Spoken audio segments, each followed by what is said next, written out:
Olvídate de todo lo que te han mostrado en las películas de Hollywood sobre el antiguo Egipto. No había esclavos demacrados construyendo pirámides bajo el látigo por un trozo de pan duro, ni tampoco ese lujo dorado y misteriosos sacerdotes en cada esquina. La vida real, a las orillas del Nilo, era mucho más dura, contrastante y extraña de lo que solemos imaginar. Detrás de todo ese místico fachada, se ocultaba un inmenso y vibrante hormiguero. Era una sociedad común, con sus estrictas leyes, problemas cotidianos, ambiciosos, trabajadores y alegrías que nos resultan completamente familiares. Hoy, daremos un paseo por la auténtica vida de un egipcio antiguo, desde su nacimiento hasta su transición a la eternidad. Así que, ponte cómodo. Comenzamos nuestra inmersión. La historia de cada egipcio comienza con una lotería, donde la apuesta es toda una vida por venir. La sociedad del antiguo Egipto es una pirámide estricta. En su brillante cúspide se encuentra el faraón, un dios viviente. Justo debajo, la nobleza, los sacerdotes y los escribas. Y en la base, sumidos en el polvo y el trabajo duro, los innumerables campesinos y esclavos. Tu boleto a esta vida se saca con el primer llanto. El proceso del nacimiento era un verdadero ritual, impregnado de magia.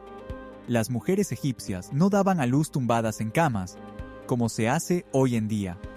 Ellas parían en cuclillas, apoyándose en unos ladrillos de parto especiales o sentadas en sillas diseñadas para ello.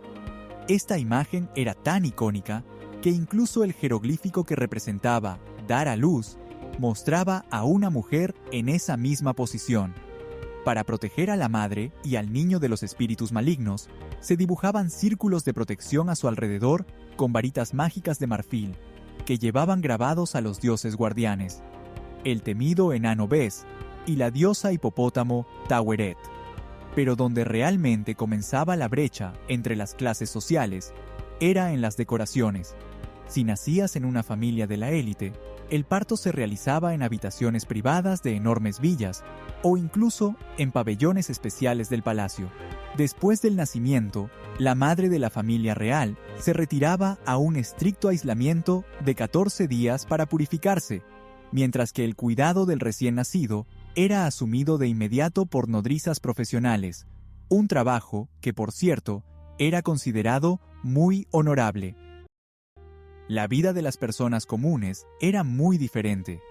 Las mujeres solían ir a lugares especiales fuera de la comunidad para dar a luz. En los hogares de los artesanos, como en Deir el Medina, se construían camas altas, plataformas de ladrillos con escalones que servían tanto como lugar de parto como altar doméstico. ¿Y dónde dormían los bebés? Aquí la diferencia se vuelve aún más marcada. Los herederos de la nobleza descansaban en elegantes cunas de madera, adornadas con patas talladas en forma de patas de animales. En cambio, la cuna de un niño campesino a menudo era un simple cajón de madera que había contenido ropa o una canasta de caña. Los arqueólogos han encontrado estos cajones bajo los suelos de las casas. Cumplieron la función de primera cuna para los niños y, lamentablemente, en ocasiones, de su último refugio. Pero había algo que unía a todos. Todos los bebés eran envueltos con cuidado en tiras de lino. A cada uno, sin importar su estatus, le afeitaban la cabeza, dejando a la derecha el famoso rizo de la juventud.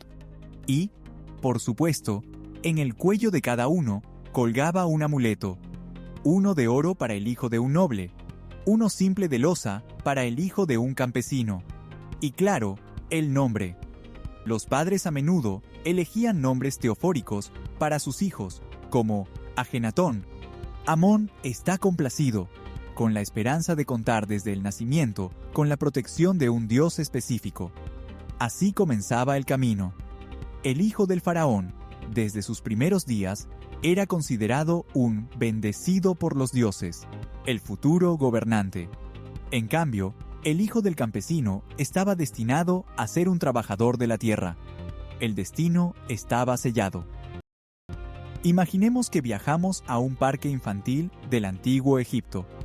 A simple vista, sería difícil distinguir al hijo de un noble del hijo de un alfarero. Y no se trata de la vestimenta escolar, sino de su total ausencia. Hasta llegar a la adolescencia, los niños de todas las clases sociales corrían completamente desnudos. Lo único que llevaban era un amuleto protector alrededor del cuello. Sus peinados también eran iguales, la cabeza completamente rapada, con una sola larga trenza que caía de un lado, el famoso lazo de la juventud. Las diversiones eran similares. Los niños jugaban con pelotas de cuero o rellenas de paja y paseaban caballos de madera sobre ruedas. Por las noches, tanto en los palacios como en las chozas, se entretenían con juegos de mesa. El más popular era el Senet, un juego de estrategia adorado por todas las clases, o perros y chacales, donde las piezas se movían por un tablero con agujeros. Sin embargo, la infancia se terminaba rápido. Aquí, la profunda desigualdad social que se había gestado desde el nacimiento se convertía en una dura realidad. La educación. Ese era el momento en que los caminos se separaban para siempre. Los niños de la élite eran enviados a escuelas cerca de templos o a casas de escribas, pero no piensen que estaban llenando metros de costoso papiro. El papiro era un material demasiado valioso para garabatos infantiles. Los futuros funcionarios aprendían a escribir en ostracas, que eran fragmentos de cerámica rota o pedazos de piedra. Esos eran sus cuadernos y borradores. ¿Y qué pasaba con los hijos de los egipcios comunes? Su escuela era el campo o el taller. No había jeroglíficos ni fragmentos. Simplemente se ponían al lado de sus padres, aprendiendo el oficio o cultivando la tierra. El hijo del carpintero se convertía en carpintero y el hijo del agricultor tomaba la azada. La educación no era un derecho, sino un privilegio reservado para unos pocos. El lugar donde vivirás y el aroma que desprenderás dependen directamente de si tuviste la suerte de nacer en un palacio o en una humilde cabaña. Y lo sorprendente es que ni siquiera los palacios de los faraones estaban construidos con piedra eterna. Eran enormes complejos de ladrillos de adobe. Imagina un laberinto de jardines, estanques y lujosos aposentos para el harén, con paredes decoradas con vibrantes frescos. A la vuelta, podrían encontrarse mansiones de la nobleza, verdaderas haciendas de hasta 70 habitaciones. Aquí es donde empieza el verdadero indicador de estatus, la higiene personal. En las mansiones de Amarna, la élite disponía de baños privados, pero no se trataba de relajarse en espuma. Te levantabas detrás de un bajo tabique, mientras un sirviente te arrojaba agua desde una jarra, que se escurría por desagües de cal. No había jabón. En su lugar, los adinerados se frotaban con cremas limpiadoras hechas de aceites, cal y resinas aromáticas. ¿Y el baño? Para la nobleza, estaba justo al lado del dormitorio, un asiento de ladrillo con un agujero, y debajo, una vasija con arena que los sirvientes cambiaban discretamente. Algunos incluso contaban con canales que llevaban los desechos a fosas externas. Un mundo completamente diferente existía para los sacerdotes. Para ellos, la pureza era una obligación ritual. Se sumergían en los sagrados estanques del templo varias veces al día, con el fin de presentarse ante los dioses en un estado inmaculado. Ahora, descendamos a lo más profundo. La casa de un campesino común es una pequeña caja de barro y paja, donde se vive junto a burros y cerdos. No hay baño. Tu bañera es el Nilo o un canal de riego. Si tienes suerte, tal vez encuentres un cubo con agua. En lugar de cremas aromáticas, usas una pasta hecha de grasa animal y yeso. Y, por supuesto, no hay inodoro. Las necesidades se atendían en los patios traseros, en el río o simplemente en la calle. Esto generaba enormes problemas. Incluso en ciudades planificadas, como Cajún, las canaletas de piedra a lo largo de las calles solo drenaban el agua de lluvia. Los desechos sólidos y las excreciones se acumulaban en las afueras o en casas abandonadas. Era un paraíso para los roedores. Los arqueólogos han encontrado en los barrios de trabajadores evidencias de cómo las ratas Literalmente perforaban caminos a través de las paredes de las habitaciones. Volvamos a la casa. Si eras rico, dormías en una cama de madera con patas talladas que imitaban las garras de leones. Si eras pobre, te acomodabas sobre una estera o un saliente de barro. Sin embargo, había un detalle que igualaba a todos. Hablamos de las almohadas, o más bien, de su ausencia. Tanto el faraón como el esclavo reposaban la cabeza sobre duros respaldos de madera o piedra. Esta curiosa estructura no solo sostenía el cuello, sino que también ayudaba a mantener peinados elaborados y brindaba frescura en el calor. En un mundo abrasado por el sol, la ropa no solo protege del frío, sino que también declara quién eres. Y el principal material de esta época fue el lino. A primera vista, parece que todos usan la misma tela, pero la distancia entre las clases sociales se siente incluso al tacto.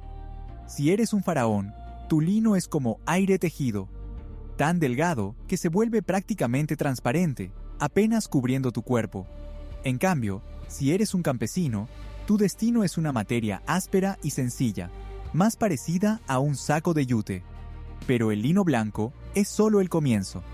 La verdadera magia del estatus surgía de las joyas.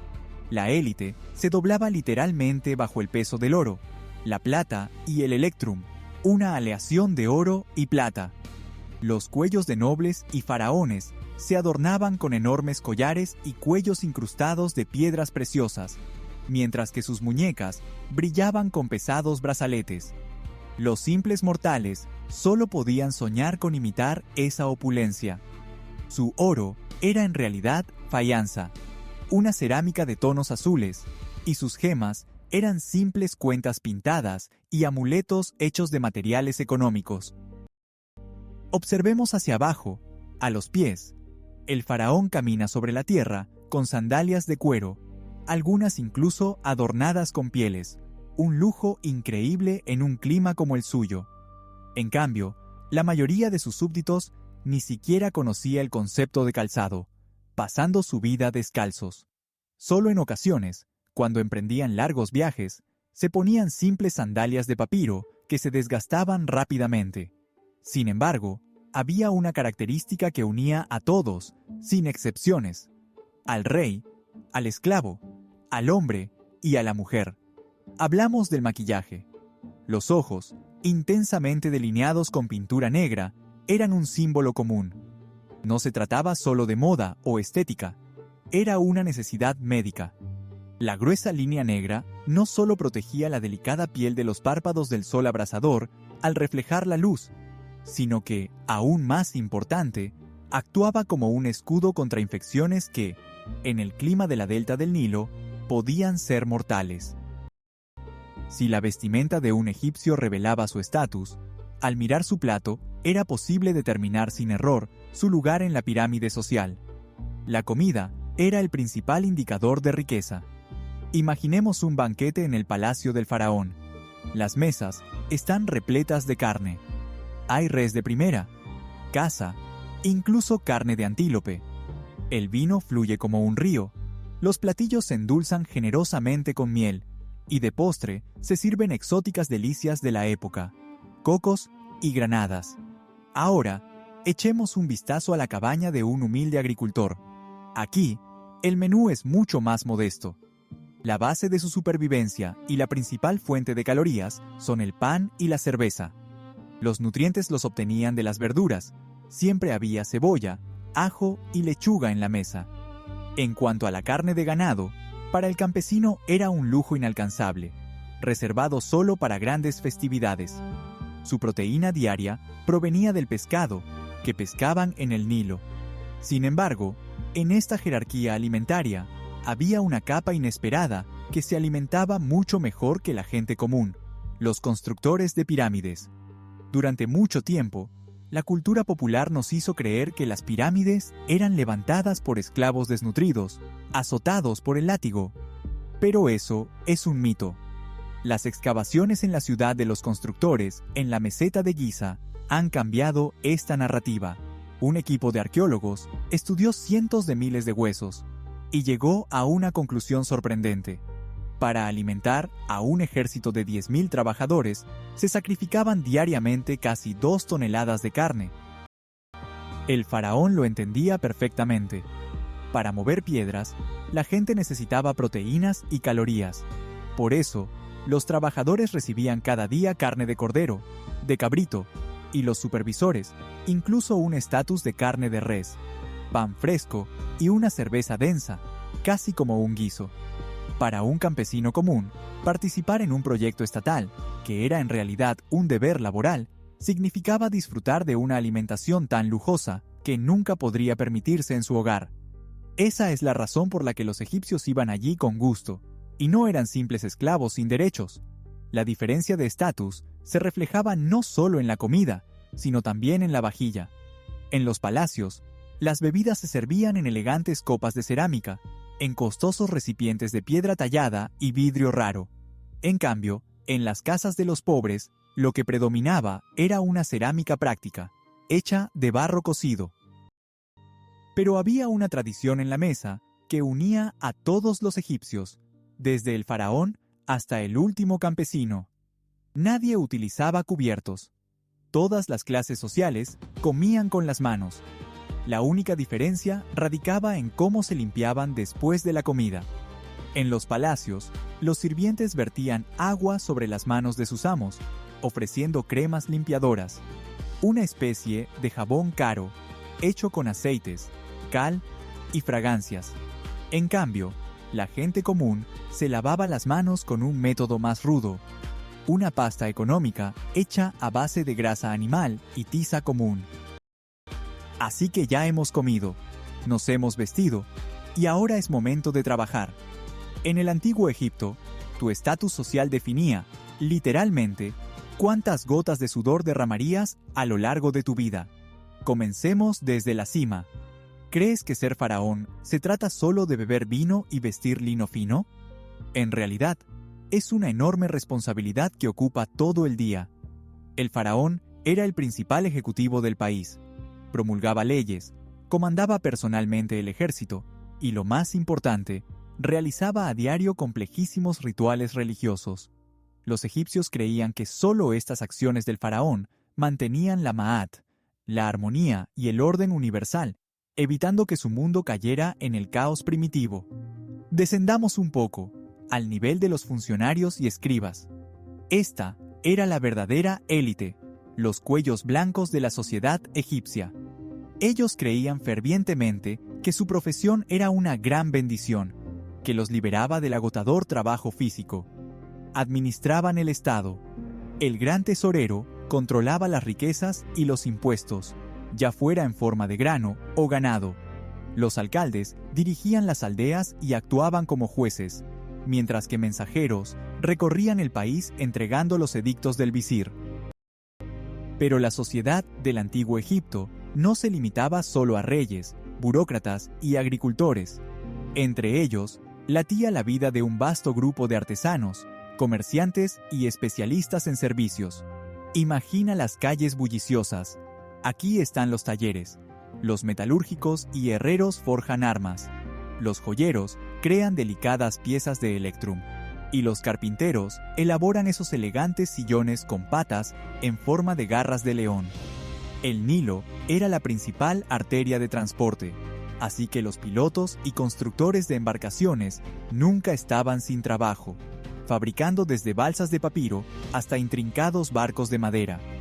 Y los telares eran principalmente operados por mujeres. Hablando de mujeres, ellas también tenían un papel activo en los mercados, intercambiando productos y hasta negociando propiedades. El comercio florecía. Los mercaderes compraban mercancías a los artesanos, mientras que los comerciantes internacionales traían a Egipto lujos exóticos, madera de ébano, cedro y hasta colas de jirafa, que se utilizaban para hacer elegantes mosqueros para la élite. En la ciudad podías encontrar servicios para todos los gustos. ¿Te sientes mal? Los médicos gozaban de gran respeto y estatus, y se especializaban en tratamientos específicos, como dolores musculares o infertilidad. Los partos eran atendidos exclusivamente por parteras. La élite era mimada por peluqueros que creaban elaborados pelucas de cabello humano. Los banquetes se animaban con las actuaciones de músicos y bailarines profesionales. La policía se encargaba del orden en todo este hormiguero. Los Medjay, un cuerpo de fuerzas paramilitares que a menudo reclutaba extranjeros. Las villas de la nobleza estaban vigiladas por severos porteros, mientras que las fronteras del estado eran protegidas por un ejército profesional con arqueros de élite y conductores de carros. Pero, ¿quién alimentaba a todas estas personas y llenaba los graneros reales? Por supuesto, eran los campesinos, la base de la pirámide egipcia. Su vida era un ciclo interminable de arduo trabajo. Desde el amanecer hasta el atardecer, labraban los campos y limpiaban los canales de riego, y cuando el Nilo se desbordaba, inundando la tierra y poniendo en pausa la agricultura, el Estado los convocaba a realizar trabajos comunitarios obligatorios, conocidos como corvée. Con sus manos, durante los meses de inundación, se construían esas grandes pirámides y magníficos templos. Pero, ¿qué mantenía a este gigantesco y complejo mecanismo estatal alejado del caos? Una rigurosa y firme sistema de justicia. En el antiguo Egipto no existía un jurado independiente como lo entendemos hoy. La fuente de toda ley era el propio faraón, un dios viviente en la tierra. Su palabra era la verdad absoluta, y cuestionarla era simplemente impensable. Sin embargo, el faraón no podía resolver cada disputa por un saco de grano robado. Para eso, existía una estricta jerarquía. Su mano derecha era el visir, o chati. No solo administraba el gobierno, sino que también actuaba como el juez supremo en los casos más complicados, defendiendo los intereses de la familia real. En las regiones, la justicia era administrada por los nomarcas, los gobernantes locales. En las grandes ciudades, como Cajún, había auténticas casas de justicia, donde el alcalde ejercía como juez principal.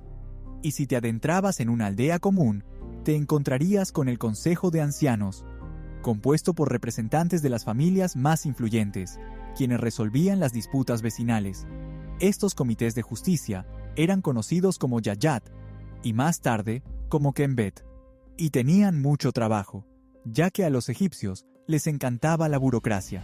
Los escribas documentaban meticulosamente todo, desde contratos matrimoniales hasta transferencias de tierras. Y aquí encontramos una verdadera sorpresa que desafía los estereotipos sobre el mundo antiguo. Las mujeres egipcias gozaban de una impresionante fuerza legal. A diferencia de muchas otras culturas antiguas, en Egipto, una mujer podía poseer propiedades, ser testigo en un juicio, redactar un testamento y, lo más asombroso, iniciar un divorcio por su propia cuenta. En caso de separación, se desataban intensas disputas legales por la devolución de regalos, y el juez podía despojar al cónyuge culpable de su parte de los bienes en común. Pero si los tribunales civiles nos parecen bastante modernos, el derecho penal de Kemet era implacable. ¿Recuerdan los trabajos estatales obligatorios, conocidos como corvée, de los que hablamos en el capítulo anterior? Pues bien, intentar escapar de una de estas obras no se consideraba solo una falta, sino un verdadero delito contra el Estado, y podía ser castigado con la pena de muerte. Para los funcionarios atrapados en sus propias trampas, existía una lista negra oficial, el registro criminal de la Gran Prisión. Por faltas comunes, el criminal recibía castigos físicos, y la norma de 200 golpes era bastante habitual. En casos más graves, la ley dejaba marcas permanentes, se aplicaban mutilaciones, como el corte de narices o orejas, después de lo cual la persona era enviada a trabajos forzados. En circunstancias excepcionales, para los grandes criminales, se utilizaba la aterradora práctica del suicidio forzado. Y quizás lo más escalofriante de todo, la justicia no siempre era personal. Por el delito grave de un individuo, toda su familia podía ser condenada a la esclavitud de por vida. La religión en el antiguo Egipto no era algo que se recordara una vez a la semana. Era una parte integral de cada aliento y cada paso. Sin embargo, aquí se esconde un gran paradoja que resulta difícil de entender para la persona moderna. Imagina colosales y majestuosos templos que imponen respeto con su arquitectura imponente. ¿Crees que cualquiera podía entrar a orar allí? De ninguna manera. El culto oficial era un club exclusivo y completamente cerrado. Solo el faraón y los sacerdotes de más alto rango tenían acceso a los sagrados y oscuros santuarios, donde residían las estatuas de los dioses principales. Para la persona común, cuyos esfuerzos construyeron esos templos, la entrada estaba prohibida para siempre. Entonces, ¿cómo se comunicaba el pueblo llano con las fuerzas superiores? Los egipcios hallaron una salida sorprendente y muy conmovedora. Como no podían entrar, se acercaban a los muros exteriores de los templos y dejaban lo que llamaban estelas con orejas.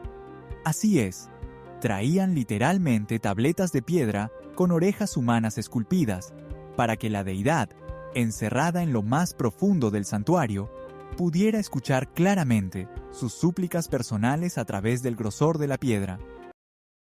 La verdadera y cálida fe de las personas hervía en sus hogares. Los egipcios comunes rendían culto a sus dioses protectores a través de pequeños altares domésticos. Entre sus favoritos se encontraban de nuevo los dioses que ya hemos conocido en la historia del nacimiento, el formidable enano Bes y la diosa hipopótamo Taweret. Ellos cuidaban el sueño y protegían de las enfermedades. Un lugar muy especial en la religión cotidiana lo ocupaban los animales. No solo los querían, sino que los veían como una manifestación de lo divino. Por ejemplo, los egipcios podían deificar al sagrado toro Apis. Y, ¿qué decir de los gatos? Eran considerados guardianes legítimos del hogar. Su estatus era tan elevado que, tras la muerte de estos queridos felinos, no solo eran enterrados, sino que a menudo eran momificados para ofrecerlos como un sagrado tributo a la gran diosa Bastet. Para el antiguo egipcio, la muerte no era el final, sino simplemente un traslado a un nuevo hogar eterno. La preparación para esta magnífica mudanza comenzaba en vida, especialmente si uno estaba en la cúspide de la pirámide social. Los funerales de los faraones y de la alta nobleza eran un proceso espectacular por su lujo. Sus cuerpos eran sometidos a una complejísima momificación que duraba exactamente 70 días. Luego, el gobernante era colocado en una verdadera matrioshka de ataúdes y enormes sarcófagos de piedra, máscaras de oro, piedras preciosas, los mejores muebles. Se llevaba a las pirámides o a las tumbas excavadas en la roca todo lo más valioso, y por supuesto, cientos de figuritas, llamadas ushabti. Estas pequeñas estatuillas de sirvientes debían cobrar vida de manera mágica y realizar todo el trabajo pesado del faraón en el más allá. Después de todo, allí, al otro lado, el gobernante se preparaba para unirse al mismísimo dios del sol, Ra. Para la clase media, las cosas eran un poco más modestas, pero también con gran despliegue. Eran despedidos con pomposas procesiones en barcos por el Nilo, y aquí es donde entraban en acción esas profesionales lloronas, que desgarraban sus ropas y se esparcían ceniza en la cabeza, para que todos a su alrededor pudieran ver cuán respetado era el difunto. ¿Y qué pasaba con los pobres? No tenían oro, ni sarcófagos, ni tumbas elaboradas. Su destino era un entierro muy simple, una fosa poco profunda en la arena abrasadora. Pero aquí viene el paradoja. La misma naturaleza de Egipto les brindaba una oportunidad. Gracias al intenso calor y a las sales de natrón en el desierto, los cuerpos de los campesinos se secaban y se momificaban de manera natural, a veces incluso preservándose mejor que las momias de los faraones. En su modesta tumba, solo colocaban un par de jarras de barro y algunas herramientas de trabajo personales. Sin embargo, a pesar de la gigantesca diferencia en riqueza y ceremonias funerarias, el sueño de los egipcios comunes era brillante y claro. Creían que, tras la muerte, llegarían a los campos de Yalu, una versión idealizada de su amado Egipto. Un lugar donde la tierra siempre es fértil, donde el Nilo se desborda puntualmente y donde el arduo trabajo de la tierra se transforma finalmente en una alegría interminable, saciedad y paz. Hemos recorrido el camino de un antiguo egipcio, desde su primer llanto hasta su transición hacia la eternidad. El antiguo Egipto se presenta ante nosotros como un mundo de colosales y asombrosos contrastes. Tu destino se decidía en el instante en que llegabas al mundo, en una humilde losa de barro. Tu vida podía perfumarse con costosos inciensos y carne asada, o podría estar impregnada del lodo del Nilo, arduo trabajo y cerveza barata. Podías vestirte con finísimo lino y gobernar un reino, o pasar tus días hacinado con el ganado en una precaria cabaña que el primer aguacero arrasaría. Pero a través de milenios, no solo vemos esta profunda brecha social, también observamos lo que unía a estas personas. Tanto el poderoso faraón, casi divino, como el simple artesano, dormían sobre duros cabeceros de piedra. Ambos delineaban sus ojos con un negro intenso, protegiéndose del sol implacable. Todos, sin excepción, comían con las manos. Y lo más importante, todos compartían la misma fe, que más allá del umbral de la muerte les aguardaban los eternamente fértiles campos de Yalu, donde ya no habría necesidad. Así era la auténtica y vibrante cotidianidad de Kemet, un país asombroso que era mucho más complejo, multifacético e interesante de lo que podrían sugerir los secos párrafos de los libros de texto.